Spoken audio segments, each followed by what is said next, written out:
不对，不对。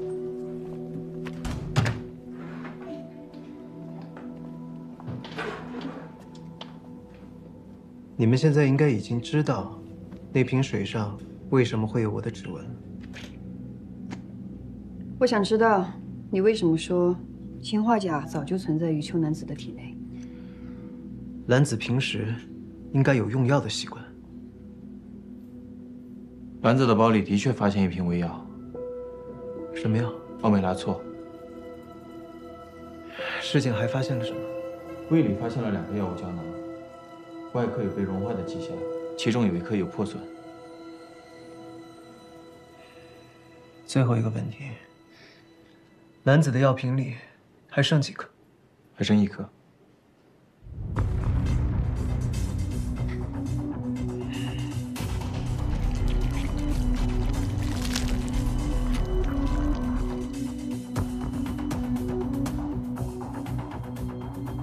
我知道凶手是怎么杀死兰子的。兰子服用的胃药奥米拉唑是一种肠溶胶囊，它因为会损伤胃部，所以不会在酸性环境下溶解，而是会通过胃部进入碱性环境的肠道内吸收。但是，它却在兰子的胃里发现有残留。为什么？秋兰子误拿了你的水，喝的是苏打水，加速了胶囊的溶解。肠溶胶囊的外衣是环式的，应该在4到12个小时起作用。但如果喝了苏打水，那么这个时间就会大大的缩短。所以氰化钾是藏在了秋兰子胃药的胶囊里。兰子胃里发现的2颗胶囊，其中1颗有破损。我相信，凶手在往里面塞氰化钾的时候，应该也发现了。胶囊的外壳被苏打水溶解了一部分之后，里面的氰化钾会直接与胃黏膜接触，强腐蚀性一定会造成胃黏膜的糜烂性出现。怎么证明？秋兰子的药瓶里还剩1颗药。小苏，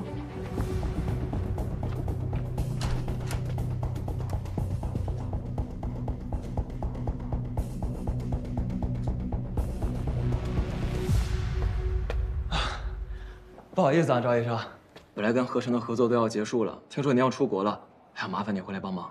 没事儿，你们有需求我肯定会来的。出什么事儿了？要我检测什么啊？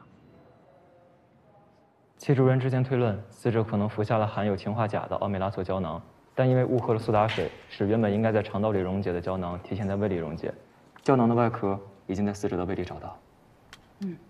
所以这次麻烦你过来，是需要帮忙检测一下死者药瓶里只仅剩的1粒药丸。我来做。麻烦了。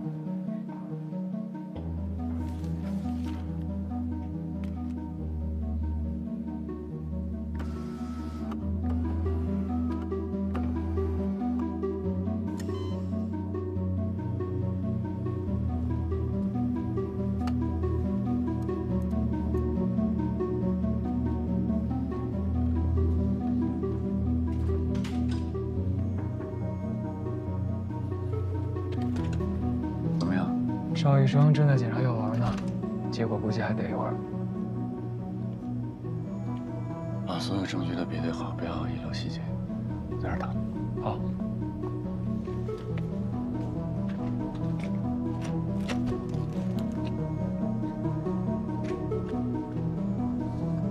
奥美拉唑的服用方式是1天3颗，早1颗，晚2颗。如果凶手的目的是要确保兰子死在当天的夜里，那他就一定要保证兰子在晚上吃下的2颗药丸当中，至少有1颗是带毒的药丸。如果凶手只毒1颗，那么兰子有1/3的概率会在第2天早上才吃下带毒的药丸。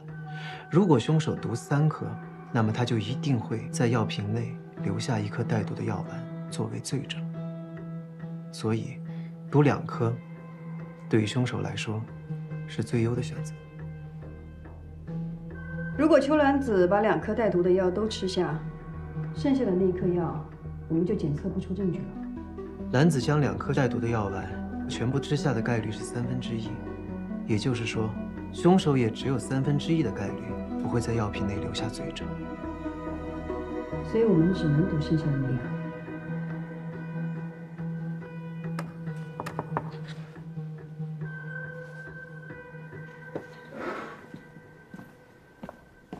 来，九星，来喝点啊，回个魂。就你这小酒量，你跟人拼什么呢？啊，下回再有喝酒这事儿，叫我们哥俩去行吗？社会上的事儿，你们不懂。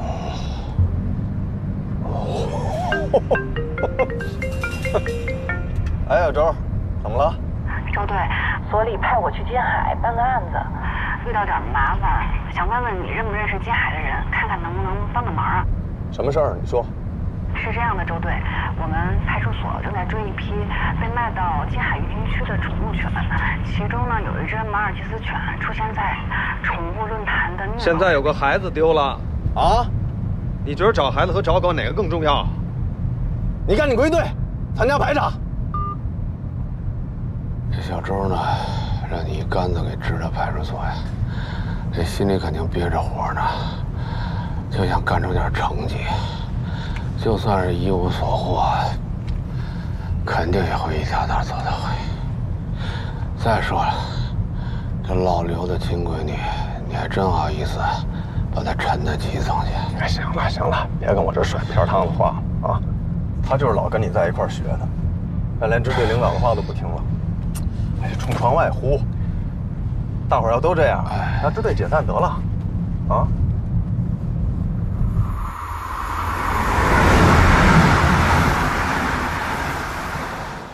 列车还有40分钟到达金海站，请下车旅客检查好自己所有衣品。小朋友们注意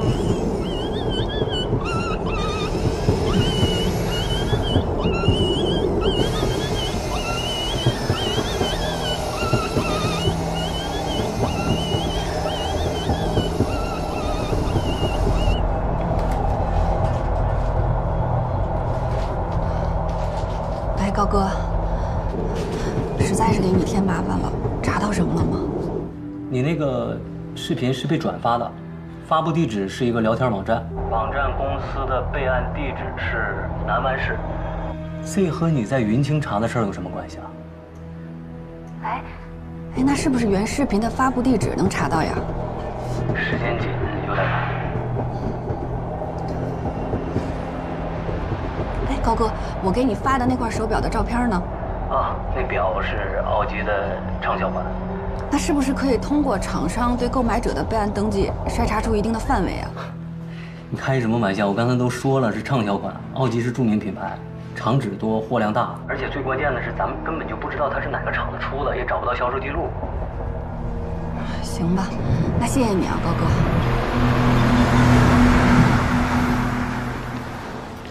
小周，金海那边你快去快回，一定要抓紧时间破案子，啊！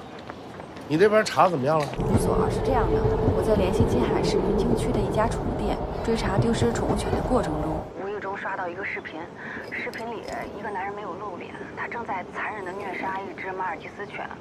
吴所，这种残忍虐杀小动物的行为，往往显示出实施者固有的暴力情节，也预示着他很有可能是某种潜在的犯罪者，甚至不排除他已经实施过暴力犯罪。所以胡所，我们必须马上赶紧抓到他。喂，胡所。喂，走。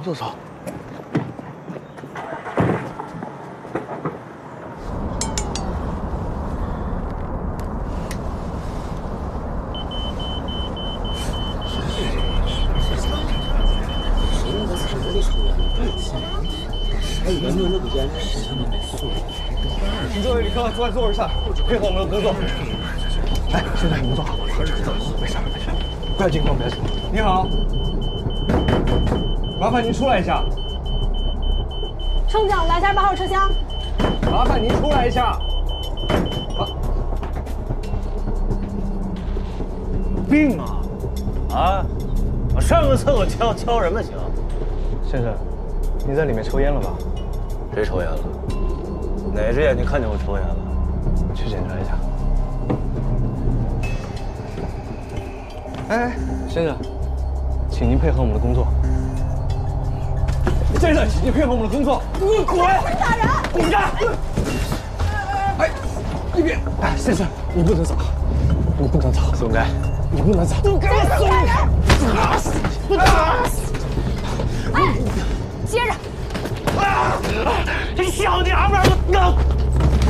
哎，别动！不是，哎，不是动！没事吧？抓我呀！动！没事吧？没事，谢谢。我。来，帽子。谢谢。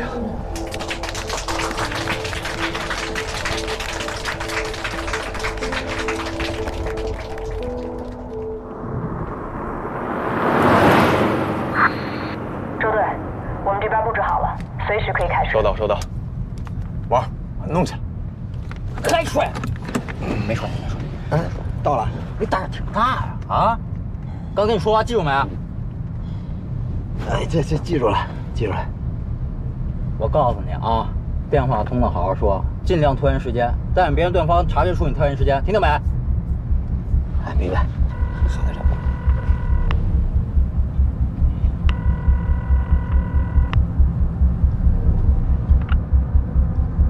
喂。啊，喂，大姐，我杨子，关于价钱的事儿，哈，你想好了？嗨，大姐，咱就别一来二去东拉西扯了。您看这样成不成？咱俩呢各退半步，我还是给您算4000块钱一位，但是这小孩就不算了。那也是12000的呀！我不是跟你说了吗？最多9000。我没工夫在电话里给你砍价啊！你不干，有的是人乐意干。哎，不是，大姐，我挂了。赵找到没？找到了，我发群里。各备勤人注意，立刻向指定位置靠拢。收到，收到，收到。赵，通知特警。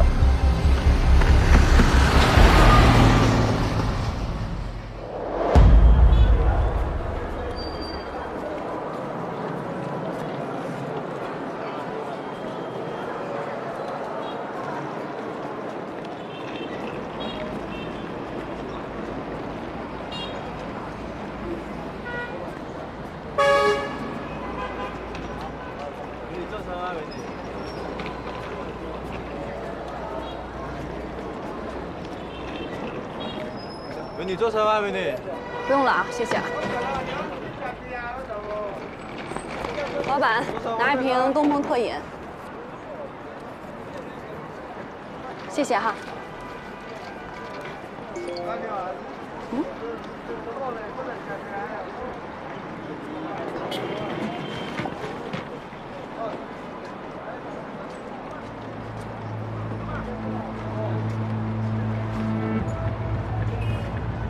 祈求虐待动物的人遭到同样的待遇。以虐杀为乐，手段残忍，借虐杀动物入刑。世界上怎么会有如此残忍的人？该立法保护弱小的动物了。会不会这个狗是偷来的？现在狗贩都偷，宠物店买的也是有可能的。据说这只马尔济斯宝宝是从云清的塞利亚宠物店买走的，但是那个变态留的地址和电话都是假的。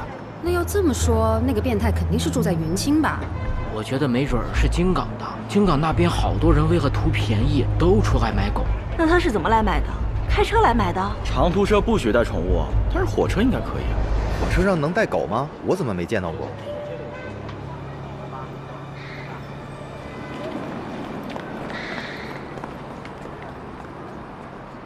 对，先把这边云清的物流先往上面放，啊。哎，您好。快点搬。我有一只宠物想托运回京港，请问都需要什么手续啊？那边贴着呢，宠物托运的流程，你自己看一下啊。谢谢啊。慢慢搬啊。好，那边保养吧，好好的放。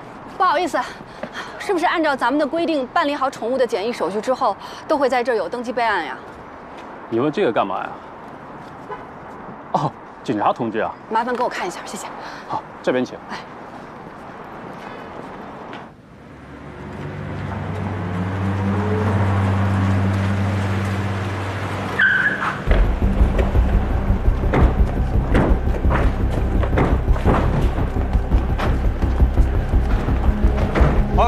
这边看，哎，好。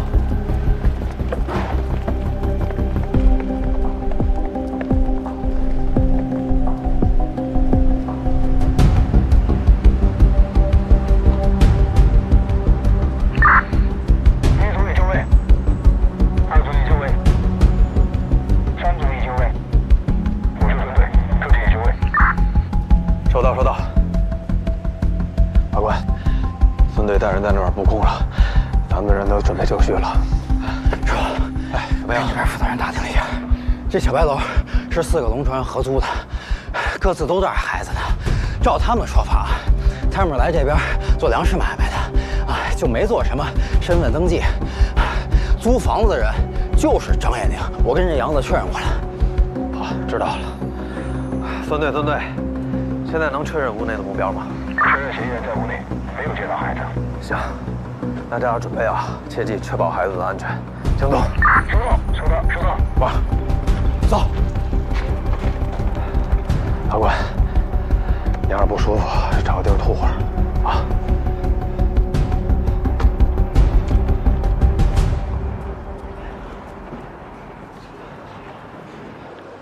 来，林姐，多吃点。阿强，你也吃。这批货出手以后啊，咱也歇歇。哎。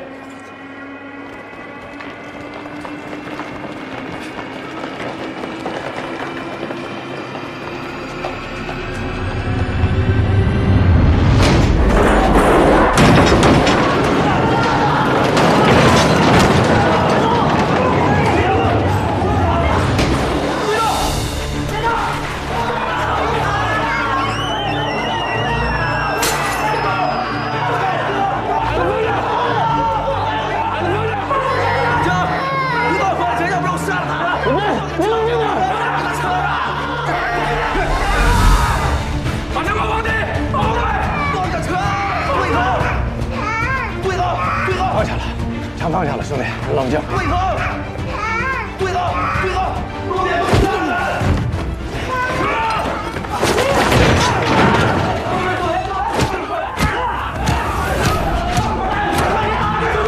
中队别打了，中队起来，中队别打了，别打了，中队别打了，赶紧把他给我拿走。来了，控制好现场。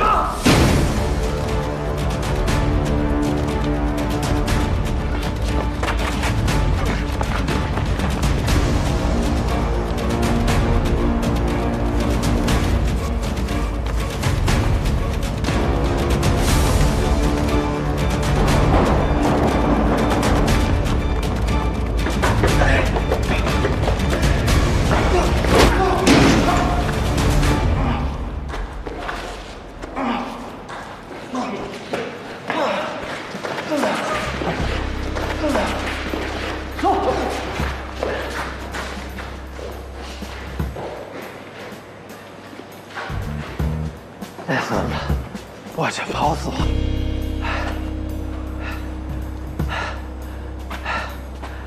怎么样啊？吐完舒服了？吐就习惯了。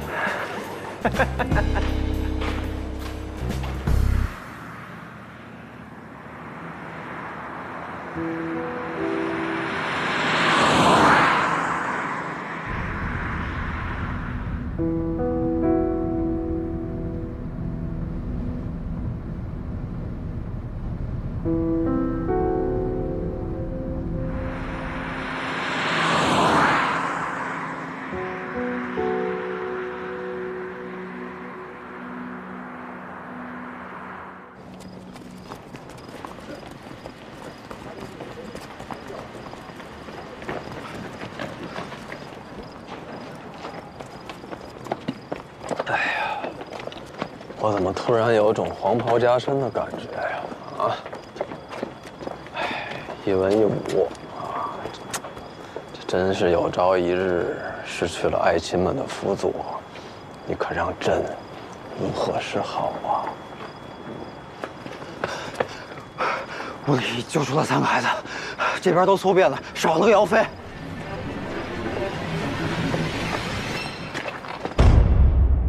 王强是吧？ 今年多大？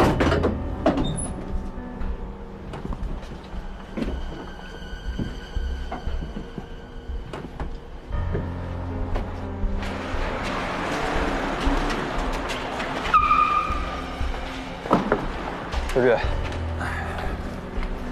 怎么还能少一个呢？姚飞呢？下去一趟，我问个话。嗯。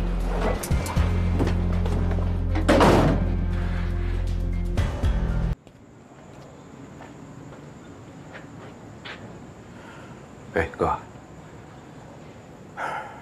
你猜的没错，小高比对了咱俩的指纹，他怎么会有你的指纹？对不起，是我大意了。先不说这些了，他现在打算怎么办？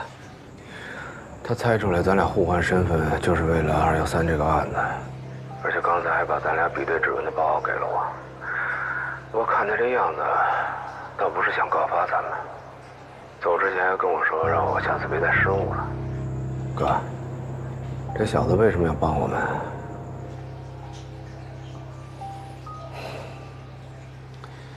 高军人的心智和普通人的不同，观念也有很大的差别。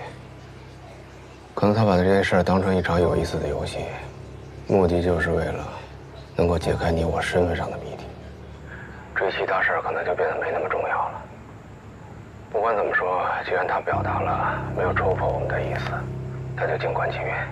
侯宇，这事儿你得当做是个教训，再出入警队，可千万要谨慎，不能再出差错了。哦，对了，我们已经找到了随波的尸体，但是姚飞现在还下落不明。姚飞已经失踪30个小时了，我们剩的时间并不多。现在假设杀死随波的凶手和失踪儿童的买家以及带走失踪儿童的人是同一个人的话，那么无论从哪个角度入手，我们都是在围绕同一个目标在拼凑线索。头前你戴上耳机，听我的。孩子，面好喽，过来吃吧。谢谢李叔。哎呀，我肚子饿得叽里咕噜叫呢。土豆还有哈。李叔再给你弄俩鸡蛋。好嘞。哎，彤彤啊，你今年多大了？大学毕业了吧？该上班喽。我毕业1年多了，一直在长方行知呢。当警察了？行啊！刚才说到一个贼呢。有出息。长风新知呢，不跟你爸一个单位吗？可以呀。你们这个家呀，真是警察世家，啊，一门双将，好，好，好。哎呀，这个常勇当警察几10年了，都是支队长了吧？我跟常勇啊，也有10多年没见喽，其实也挺想他的。哎，你这样吧，孩子，给你爸打个电话，我跟他唠唠啊，好久没跟他聊天了。我呢，这个手机一换呐，号码都没了。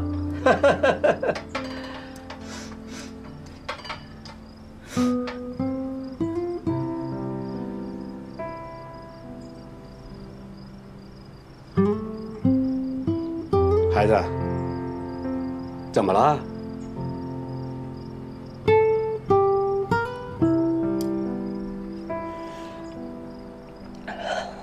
我爸他牺牲了。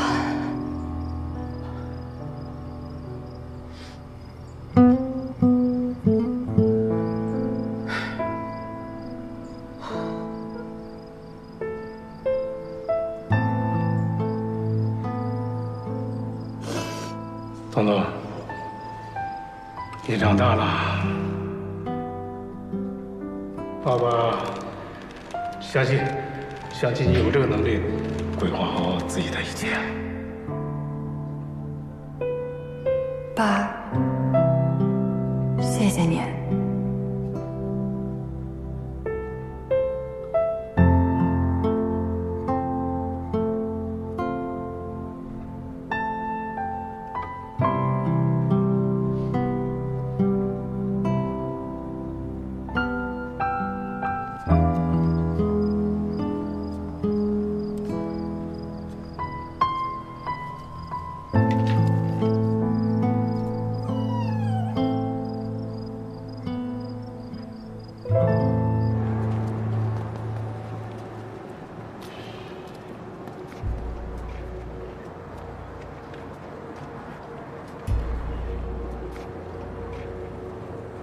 随波手机查的怎么样？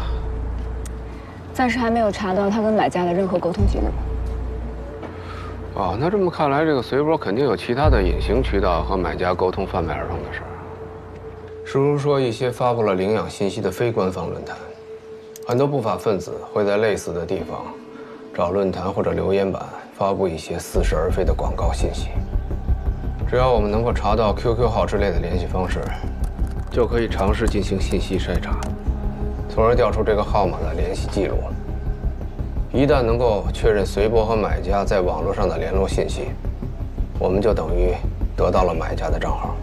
这个时候照猫画虎，继续筛查买家的账号意义不大，因为如果对方是个有反侦查意识的人，他很可能用的是一个临时注册的账号，然后用完即弃，以后也就不会再登录这个账号了。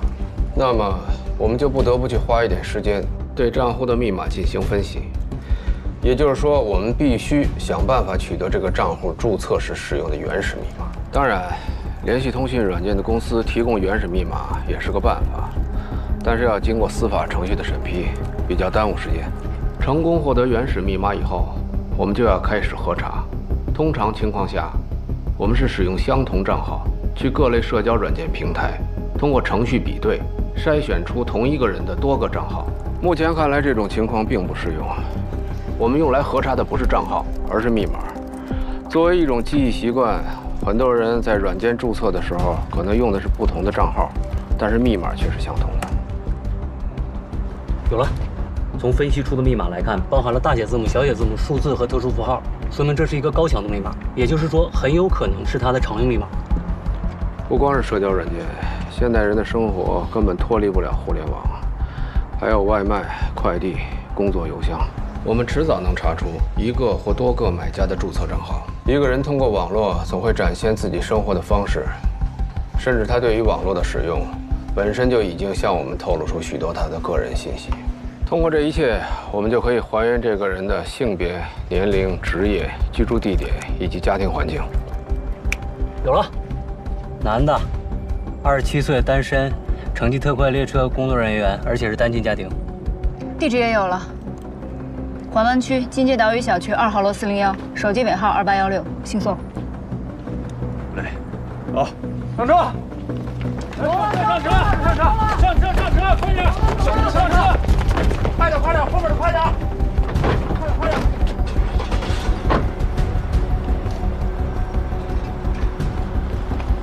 成了。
帅哥，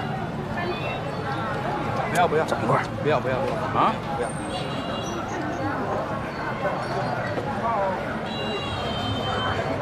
老妹儿，要不要不？不用，谢谢。啊，还有带钻的。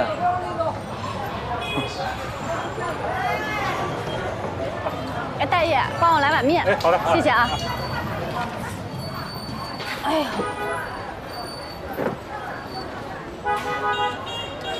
大哥，你要平常钓鱼，我跟你讲，我这表嘎嘎的。啊，不行，不是，这都带气压显的。啊，谢谢。你带它钓鱼，你知道哪儿？气压显示。手工把握，这真犟。哎呀，不要的，咋这么磨叽呢？你一条鱼也钓不着。卖表的。哎呀，怎么美女回心转意了？你有这块表吗？有，就在我店里。在哪儿啊？不远，就前面。 要不说你有品位呢，老妹儿，就是你相中的这块表，那是我们家尖货，你知道吧？这盘。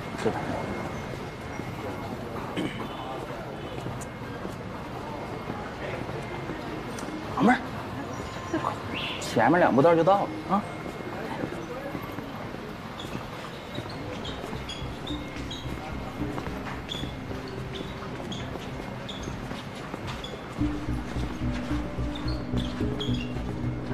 快，马上就到。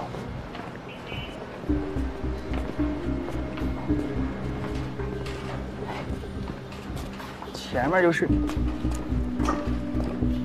慢点啊。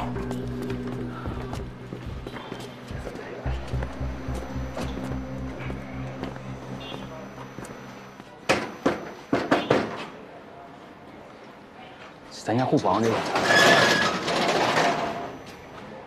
赶紧给你沏口茶，来进来挑。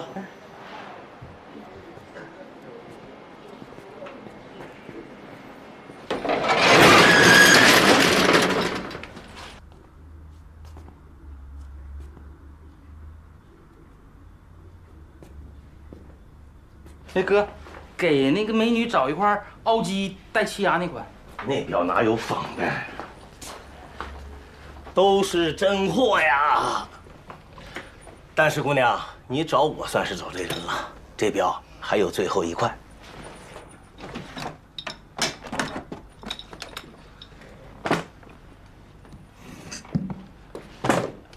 老妹儿，看看师傅这块。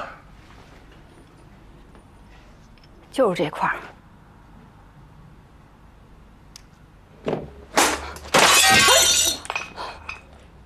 哎呦我！ 不是老妹儿，你这也太不小心了！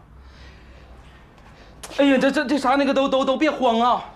哎呀，这我家监控还坏了，没事，我那个留存个证据啊。哎，看啊，这漂亮老妹儿来我家买表，你看看啊，这表整稀碎一地啊，你看给我大哥气的。哎，挺好。那啥，定个损吧，大哥。 3万吧。 3万啊！你看大哥这样，你看，你小老妹挺漂亮的，然后也不是故意的，往下让点。那就2万，不能再少了。哎呀妈，2万那是2万赔了吗？那不，赔就赔了呗。你看大哥，你永远都这么实在，你快死。那啥吧，老妹，2万就我，挺好，你就咱做个朋友吧。谁跟你们交朋友啊？啊！我看你们就是故意的。说什么呢？啊？哎。 你从哪儿带来的人啊？咱都正经生意。不是，哎呦我的，这老妹儿说话这太伤人了。那这样啊，我给你当文明人呢，你给我玩社会那一套，那行吧？来，我看你包里都。哎呦我去，你跟谁你扒拉谁呀你？哎，我去！警察。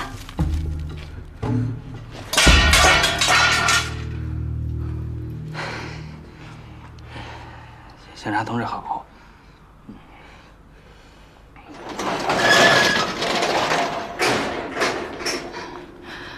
你们之前总共卖过几块这个表？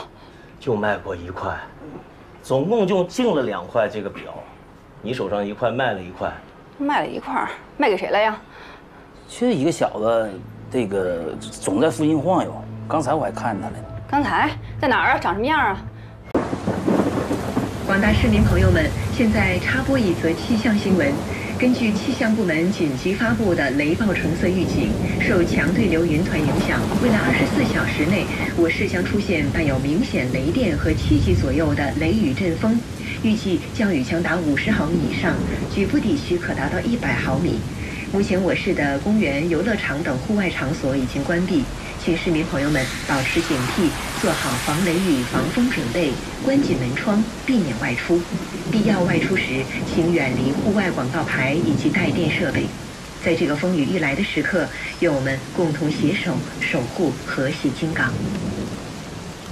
老关，马上进入4月了，你想起什么案子没？市局那边发话了啊，今天必须得把那个4月连环杀人案给破了。叫咱们队过去开会呢，而且路局点名让你过去，啊，赶紧出门吧，注意安全。3年了，3个被害人，凶手跨向阳、海港、西关3个区连环作案，这是你们3个队的问题，也是总队的问题，现在是所有人的问题。专案组成立这么久了，一点进展都没有。今天我把长风的弟兄们叫来了，要把4个支队核心的刑侦骨干都攒到这儿，要的就是今年再不能有第4个被害人，都听明白了吗？明白。向阳、海港、西关向我极力推荐长风牵头，他们提供外援。赵星辰，你怎么才来？市局是你想来就来、想走就走的地方？啊，陆局，那个表不走字了，回头我就去修。小曲，你组织一下大家，跟长风介绍案情。好。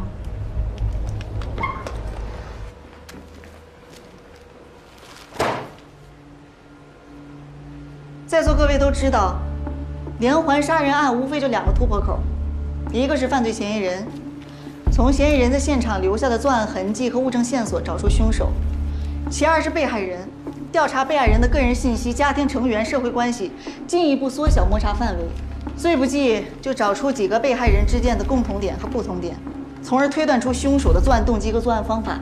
但该名嫌疑人连环作案，却没有在现场留下任何的作案痕迹。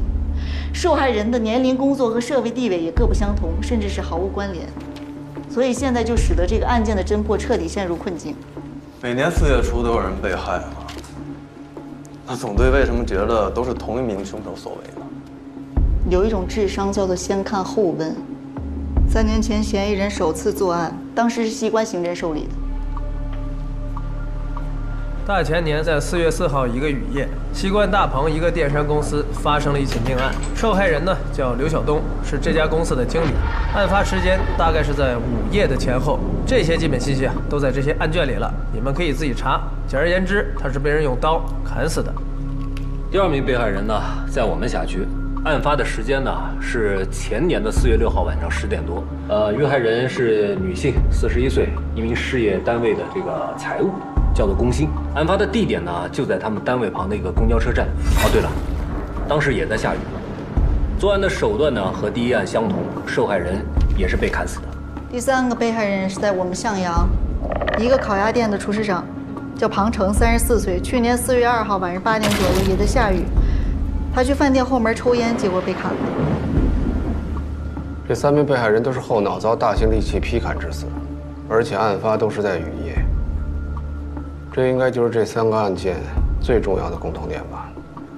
都是一刀致命，伤口非常深。并案侦查是谁的建议啊？3个队会商的结果，上报总队、陆局拍的板，有问题吗？小赵，把这3份尸检报告传真给咱们队的小刚。好。没有。不过我们队也有一种智商标准，叫先确定并案线索，再进行摸排侦查。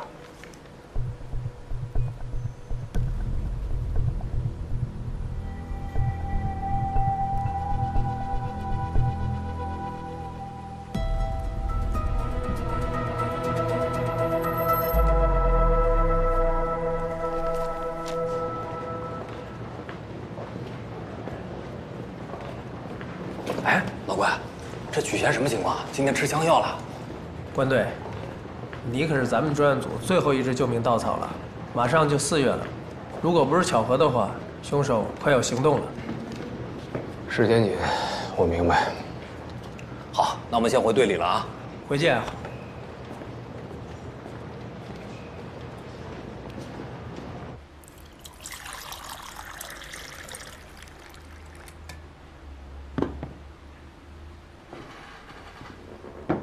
来，好，你说吧，找我什么事儿？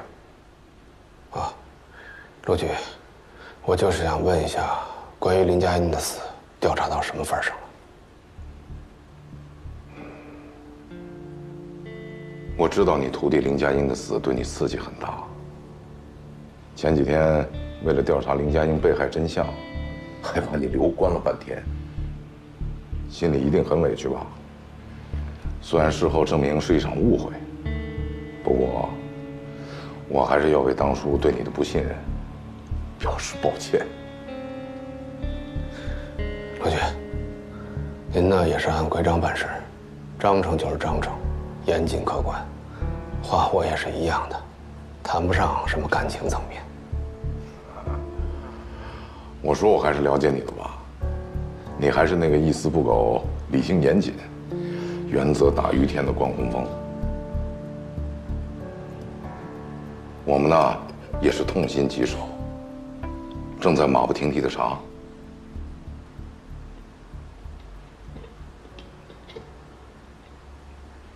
谢谢陆局，那我不多打扰了。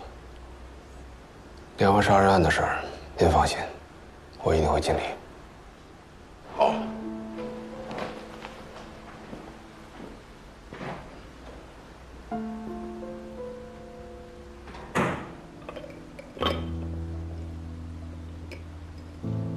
周队，明天才是愚人节，你这个玩笑开的是不是有点早了呀？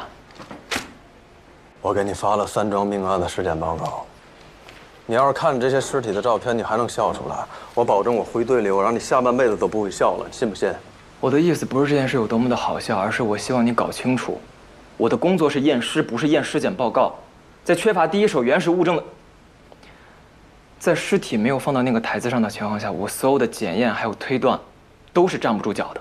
那人别顿法医都是吃素的吗？啊？你还没有资格评论尸检报告的准确性。你等会儿。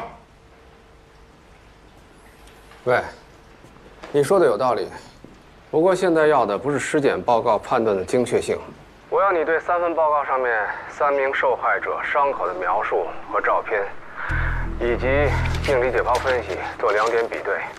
第一，是不是同一把凶器？第二，是不是同一个体态的人用这把凶器实施了加害行为？你问的第一个问题，我现在就可以回答你，是同一把凶器。不过别着急下判断，再看仔细一点。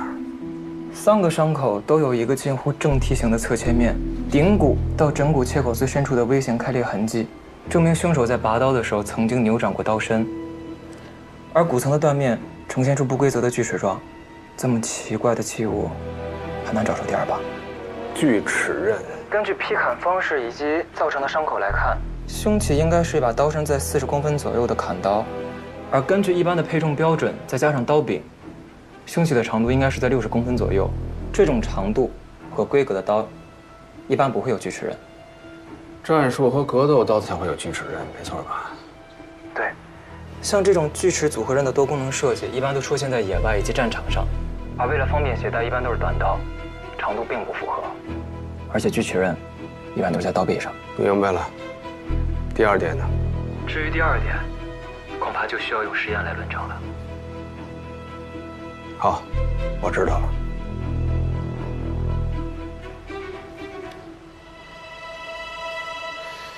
差不多到饭点了。这市局的食堂呢，营养过剩，我降不住啊。哎，我随便出去吃一口啊，一会儿就回来。你就没这富贵命，吃你的兰州料理去吧。哎，10块8块点钱啊！你开票回来我给你报。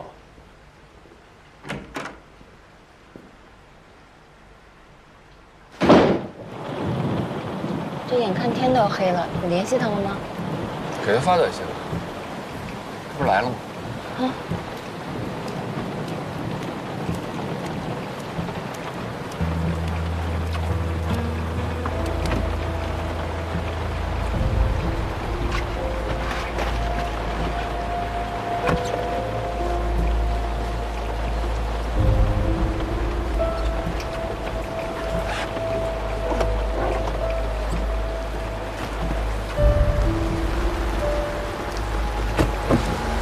宇，那个叫曲贤的，防着点。放心吧。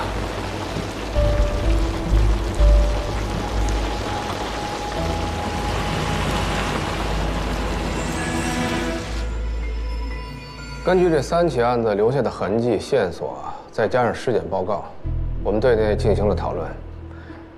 现在初步确定，这个凶手应该是个男性。作案工具是一把砍刀，但这砍刀的器型有点特殊。根据一般的配重标准，加上刀柄，差不多应该是60公分左右。但是这个规格和长度的刀具呢，一般没有锯齿人。但我们通过这个尸体骨层的断面，可以判断，这把作案工具从中段到尾段是有一组不规则的锯齿人，比较罕见。劈砍的部位都是在被害人脑后的顶骨至枕骨之间，全是一刀致命，直接劈开了颅骨。说明这个凶手体格健壮，年龄应该是在25到45岁之间。鉴于这3起案子呢是发生在本市，虽然区域不同，但是我们初步确定，这个凶手应该就是生活在本市，而且他很有可能有自驾的交通工具。他选择在雨夜作案，这下雨天呢很少能留下痕迹，说明这个人有一定的这个反侦查的能力。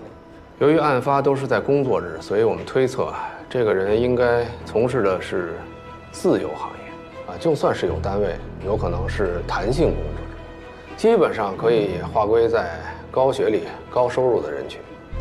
当然，作为一名连环杀手，长达1年时间的冷却期，可以说明这个人非常的冷静、自制，偏向于某种高功能的反社会人格。哎，老关，那你说咱们先从哪起案子开始调查呢？第1起啊。在连环暴力犯罪的调查当中，往往第1起案子其实是最有代表性的，很有可能就是这凶手他反侦查能力最生疏、犯罪标记行为最为明显的一起。当然，在这3起案件当中，我并没有觉得第1起有什么特异之处，恰恰相反，这前2起杀人的时间和地点都非常相似，都是人烟稀少、夜深人静的时候作案。只有去年4月2日，烤鸭店的那个厨师长庞成被害的那一案，案发地点是商业中心附近的一个小区底商，案发时间是晚上8点钟左右。这个案发的时间和地点呈现了和前2个案子完全不同的作案环境。因为周围的人比较多，而且监控设施比较齐全，我建议回到这个现场，重点展开调查。黑官队，冒昧打断一下，您刚刚提到说他是高收入乃至高学历人群，这判断依据是什么呀？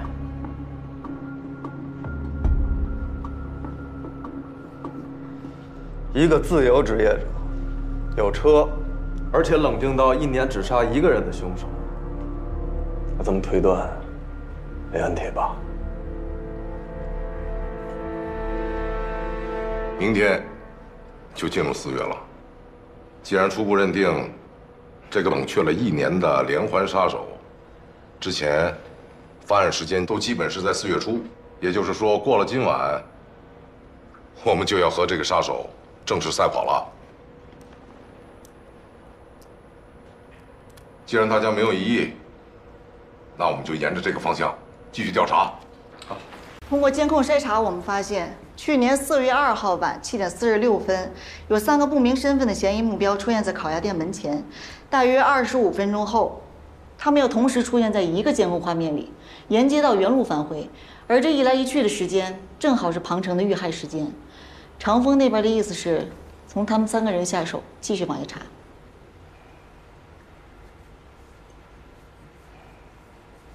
小雪，咱不是第1天当刑侦了，一来一去时间对得上，但是你有什么证据证明这3个人有作案嫌疑啊？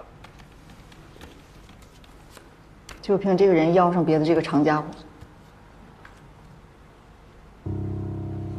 能筛出他们身份吗？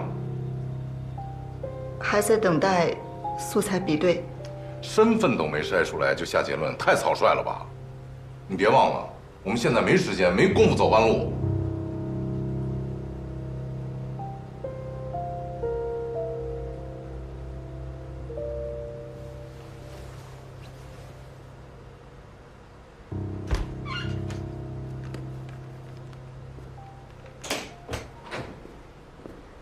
绝对，这是你让我给你取的资料。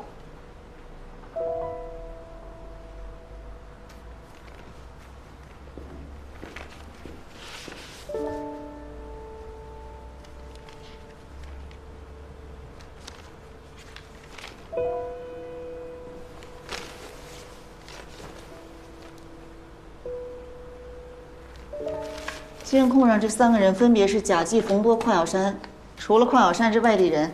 剩下那2个都是向阳的坐地炮。2年前，他们还参与过一个叫“雷公”的黑势力团伙，不过这个团伙已经被我们队打掉了。有前科是吧？那赶紧查，还愣着干嘛？散会。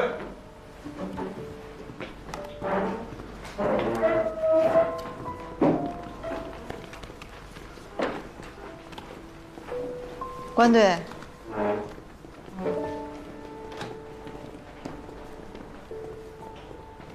我们俩应该好好聊聊了。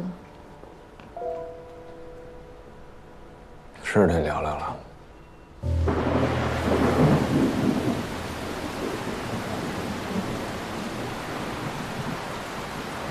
汪峰，咱俩多少年没见了？差不多5年了吧。你们兄弟俩胆儿也太大了，一个敢想，一个敢干。这种事儿要是演漏了，会死得很难看啊。 既然你知道我们冒了这么大的险，就应该相信我们一定有隐情。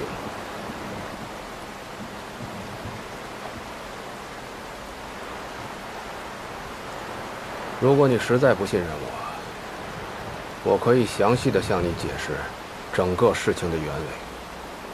我就特别讨厌你这副自以为全知全能的嘴脸。你关文峰也不是次次都对的。佳音信任你。 不代表所有人都信任你。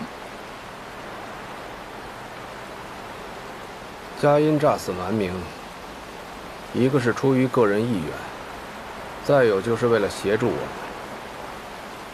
个人意愿部分，是因为他认为整个的刑侦系统内部出现了情报安全的漏洞。他协助我们哥俩，是因为他愿意相信我们的苦衷。 他对我们是一个什么态度？你应该最清楚吧？是啊，所以他死了，死于对你们俩绝对的信任。你们俩欠他一条命。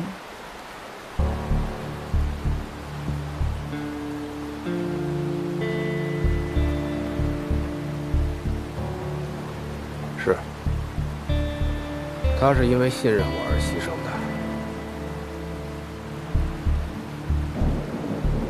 这个杀害佳音的凶手，我是绝不会放过他的。我不管啊，我不管你们兄弟俩这双簧怎么唱。抓到4月杀手之前，如果再有人被害，不管案子破没破，我都会揭发你们。还有，4月份之内，最好把害死佳音的人给我揪出来。 否则，我不会放过你们哥俩。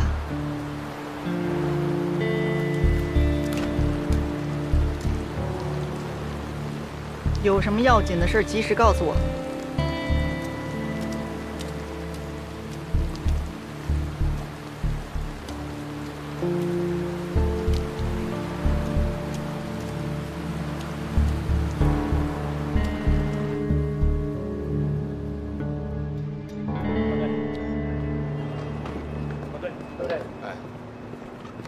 关队，贾季、冯波、邝小山所在的雷公团伙，当年是被你们队打掉的。老大徐雷目前还在服刑当中。二当家的程琦呢，前几年倒是给放出来了，在葡萄园一带做烟酒的私营生意。在贾季、冯波、邝小山这3个人无法被正常找到的情况下，咱们还是先得找这个程琦聊聊。上车，走，上车。来，起来！哎呀，公安算个啥呀？啊，你们打听打听，当年我们雷公那是名震全向阳的一绝。我们雷公在向阳什么江湖地位，你知道吗？知道。向阳刑侦支队知道吧？知道。那个支队长曲贤，我根本就没把他放在眼里。七哥啊，您不知道，这些年啊，我们真的是让许仙给折磨坏了。你来抽根烟，两个人的，不抽，那不抽烟咱就喝一口嘛，对吧？来，小伟，咱俩跟七哥喝一口。来，七哥，来，我们俩大点口，啊！来。你就是程琦吧？不是，哥们儿，你是谁呀？你啊，警察呀，大哥，警察。什么风把警察同志吹来了？来，坐，一块喝点。别坐了，跟你打听点事儿啊，跟我走一趟。走啊！警察同志，我现在也是懂点法的，你这套办事流程也太没规矩了吧？首先，你进门给我晃下证，我哪知道你真警察假警察呀？再一个，你要带走一个遵纪守法的公民，配合你们调查，是不是得出示文件？啊，就算没有，你这说话态度得尊重我点吧？啊，还跟你走一趟，我凭什么跟你走啊？是你们请我配合你们调查，搞清楚再说话。请你跟我走一趟。哎，你干嘛？别碰我啊！哎，起来，赶紧的！给我录下来，警察打人了！给我录下来！警察打人了！不是，你现在给我律师打电话。好久不见啊！徐队，周队，这不是在长风，我们向阳就算有嫌疑人，也轮不着你上手。徐队，市局的案子分什么你我啊？啊，人我带走。你案子再急也得按程序来呀。人我带回去，他要态度好的话呢，公诉意见书上就给他留个环儿。公诉意见书用不着那么麻烦啊！你给我10分钟啊！不用5分钟就行，我单独跟他聊聊。聊完之后，你愿意走什么程序随便啊！过来！不是你要干嘛？你们长风都这么没规矩是吗？再一个，你急什么呢？这么大专案，还怕找不着证据？还治不了他了。你这样你自己选吧，我们俩你跟谁走？我到底怎么了？你不知道你怎么了啊？你干这么多还拿手一想，不行，我必须跟你聊聊。我还走，我跟曲律走吧，我。许贤啊，我给你半个小时够吗？搞不定，人我带走。听见了吗？问你呢，半小时够不够？够。Let's go。都弄清楚了吗？我都筛过大概2遍了，一共4个监控探头。你不也戴帽子口罩了吗？你只要别冲其抬头，问题应该不大。我知道了，那先这么说，挂了啊。哎，等等，红月，我说你跟峰哥这都已经恢复交接了，就别俩人同时抛头露面，到时候有点多危险啊！这你就别管了，我哥正忙着市里下发的大案呢，脚不着地的，根本顾不上查这个事儿。我啊，必须得把这新泉和新源这2家之间到底有什么猫腻查清楚，也许就能找到林佳音案子的新突破口。这晚上我还得替他上班呢，白天不查咱永远就没机会了。放心吧，啊，先挂了。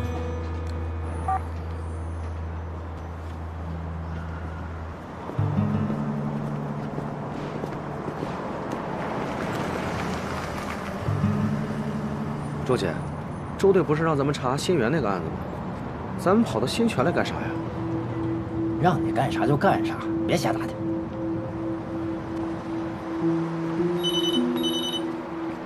哎，我刚看监控里好像是你们队的那个。看见了。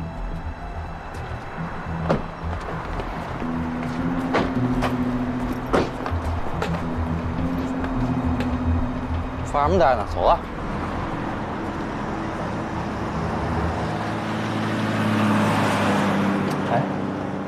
闹了半天，这徐雷进去之后，那手底下这帮马仔又拥立了辛大哥，那程琦干脆就是个打酱油的。这程琦把辛大哥和手底下仨马仔的这个电话号码都已经找出来了，这相当于又帮了襄阳支队一把，让他们有机会再端他们一次。你这是卖曲贤个好啊！小赵，哎，你那查到怎么样了？高哥刚刚发过来的初步信号结果，显示这3个人都在咱们辖区，信号是扎堆的。相信您这边也都查了，新源置业那边连照都没有，就是一帮社会闲散人员，啊，也不知道从哪儿打听到咱们这片啊拆迁回迁的业务多，跑过来想拼缝。因为啊，咱们这个客户他分不清新权、新源，以为我们是一事儿的。那边坑了钱，这边客户找我们，那不肯定起冲突吗？不只是起冲突这么简单吧？派出所出警记录显示，你们两边还动过手呢。姐是这样啊，叫谁姐呢？问什么答什么。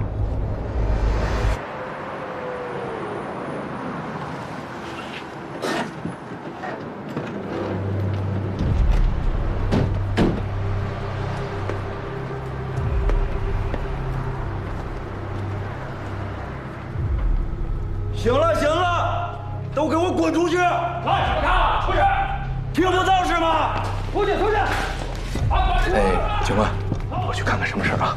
先坐会儿啊，先看看情况。出去！你好，我是这儿的经理，有什么可以帮到你啊？少他妈跟我来这一套！我上次没和你说清楚是吗？我今天再说最后一遍。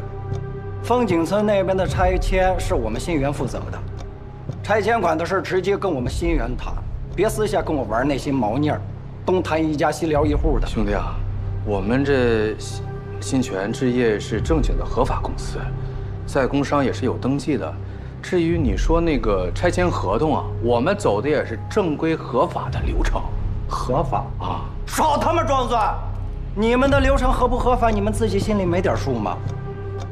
上礼拜你们砸我们店，还弄折我一兄弟，咱不算完。今天一共俩事儿：一，拆迁款的事必须有个结果；二，砸我们店、折我们兄弟的事必须给我个说法。今天不聊明白，你们新权也别他妈想干了。不是干什么呀，兄弟啊！咱们现在是法治社会，对不对？你要再这样的话，我报警了。还有没有王法了？这一天天的，老子就是王法！哎呀！救命啊！别打了！救命啊！打人了！别打！高哥，你没事吧？高哥，拿他们当武器呀！我靠！快快快，拦架！别打了！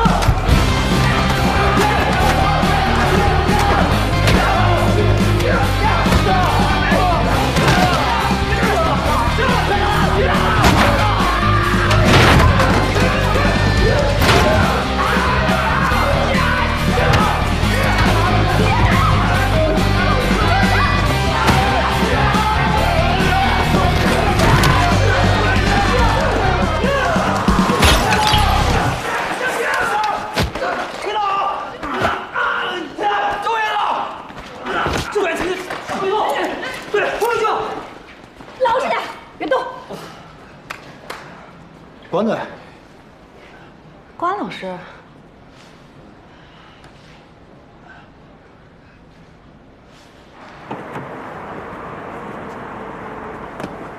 这儿，是这儿吗？对，是这儿。走，老关，咱俩去，你在这儿待着就行了啊。好。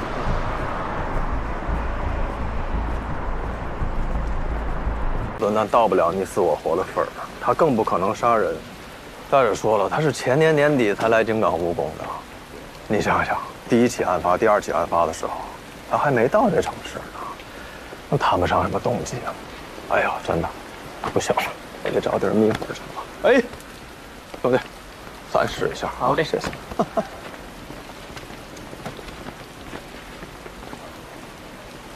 那咱们线索是不是又断了？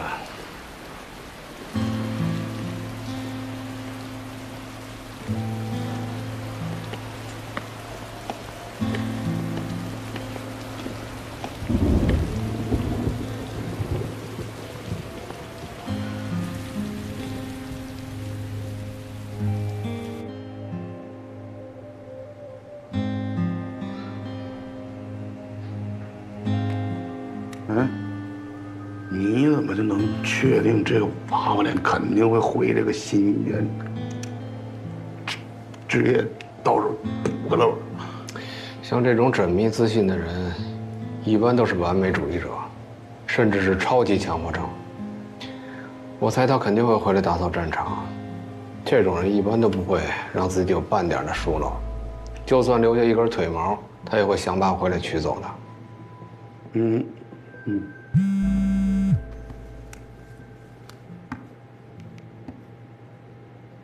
嘿，哟，太可爱了，小饕餮。哎呀，长得像亚楠，亚楠发来的吧？这不是废话吗？还是他自己发的？你碎不碎呀？嘴。小饕餮。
烤鸭店监控里那3个人排除嫌疑了，最后一起案件的线索断了。今天已经是4月2号了，凶手可能随时出来再次作案，时间要按分钟计算了。知道。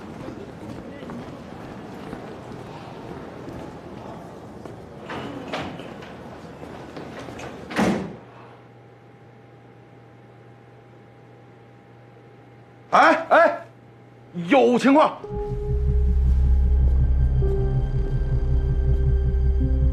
方大，就是他，他就是想要杀我那娃娃脸。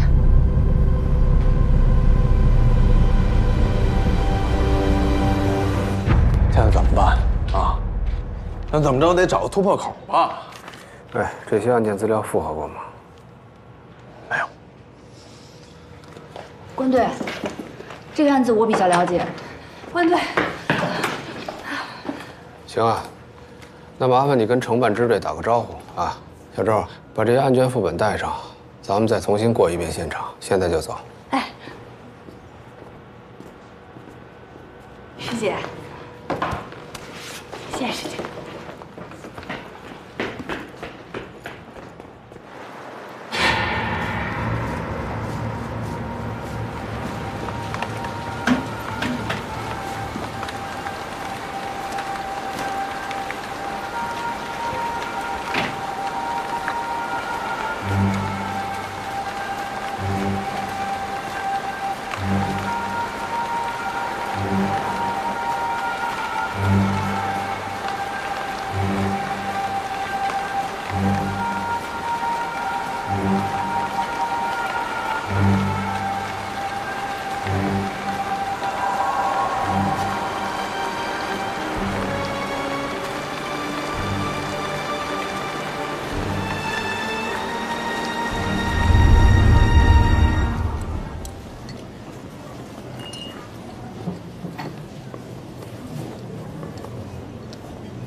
二位好，请问有预定吗？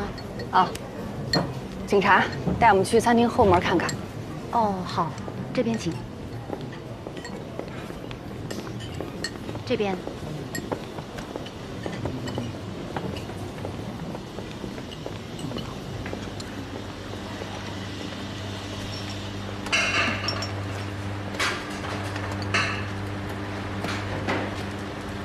往这边。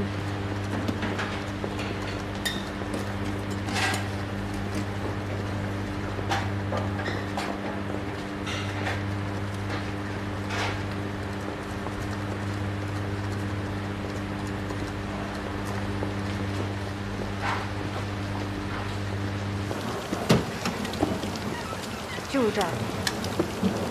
二位警官，还有什么需要帮忙的吗？没有了，谢谢啊。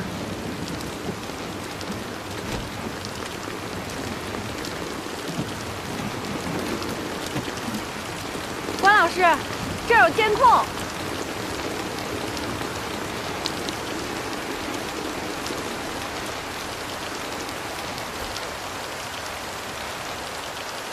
走的是明线，应该是案发以后撞上的。哎，这尸体当时躺在什么地方？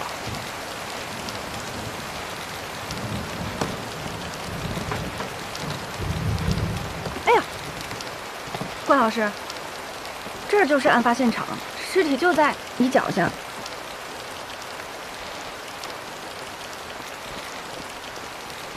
那个尸检上写的一击致命，尸体有没有被挪动的痕迹？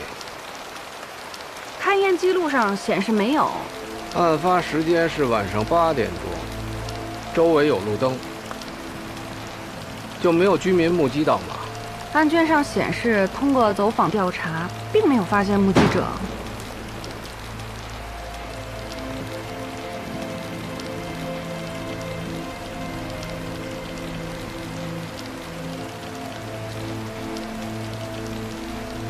关老师，你说，凶手会不会就住在这个小区啊？在家门口杀人，这也太荒诞了点。不过，这也算是一种考量。这是个封闭的小区，周围的围墙栅栏差不多在2.5米以上，外边是商业区。案发时间还算早，外面很多人，所以案犯应该不是翻墙进来的。如果也不是从这个餐厅穿进来的，那只剩下大门和侧门2种可能。当时案发的时候，监控录像应该由向阳支队作为物证封存了。那咱们是重点筛查在案发前进现场的人，还是在案发后离开现场的人啊？案发时间段前后进出的人都有嫌疑，但我还是有些问题想不明白。如果凶手只是在案发的时间段一进一出的话，他是怎么知道被害人会在这个时间段到餐厅的后门来抽烟的呢？这随机性也太强了。那我先回去。不用了，通知一下小赵，让他协同向阳支队的一块调查监控录像。这个方向肯定没问题，但是我们不可能把宝都压在这上面。去看一下下一个现场。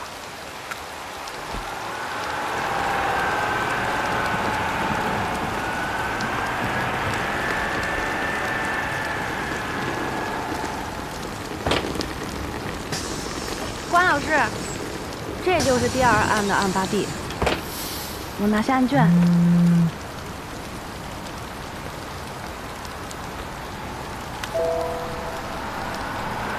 哦，具体的被害点在哪里？哦，我核实一下。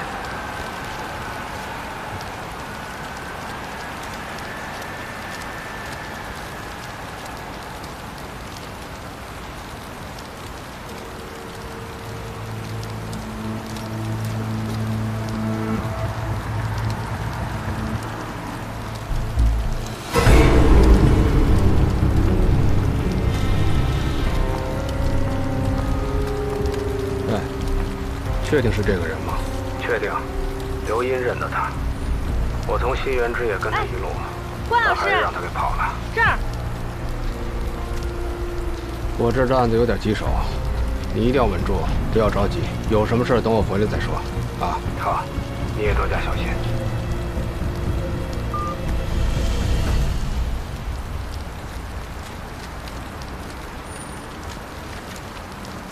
刚才说到哪儿了？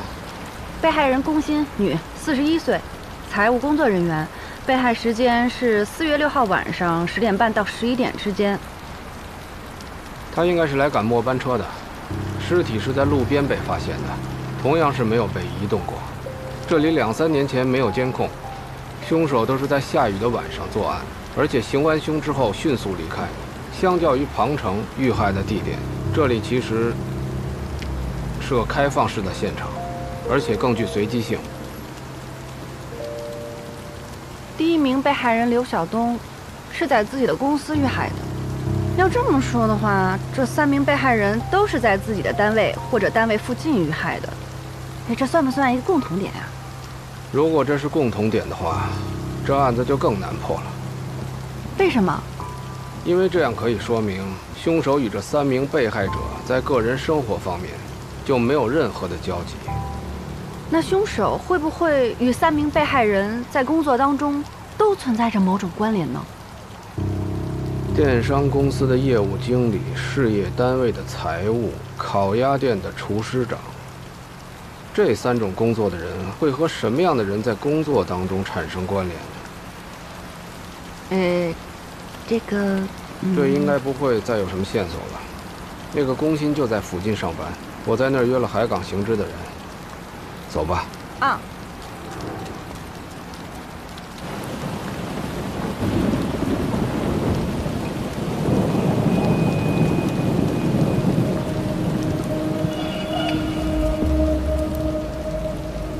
裴总，我刚才被人盯上了，很有可能已经暴露了。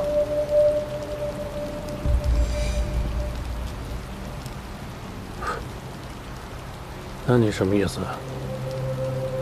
没什么意思，听你们的。需要我出去避避风头，我就先离开一阵子。要是你们也觉得无所谓，我就该做事就做事。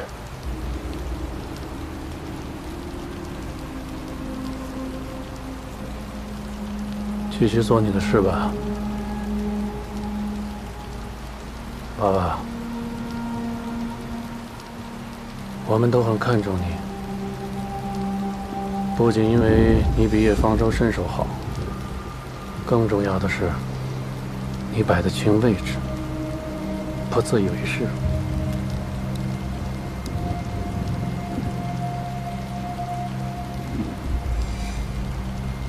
叶方舟死之前是不是跟你说过，他愿意交出光宏宇换自己一条命？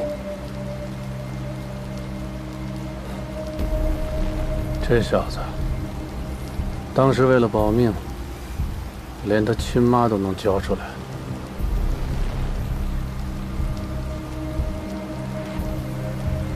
他说的很有可能是真的。盯上我的那个人，好像是光宏宇。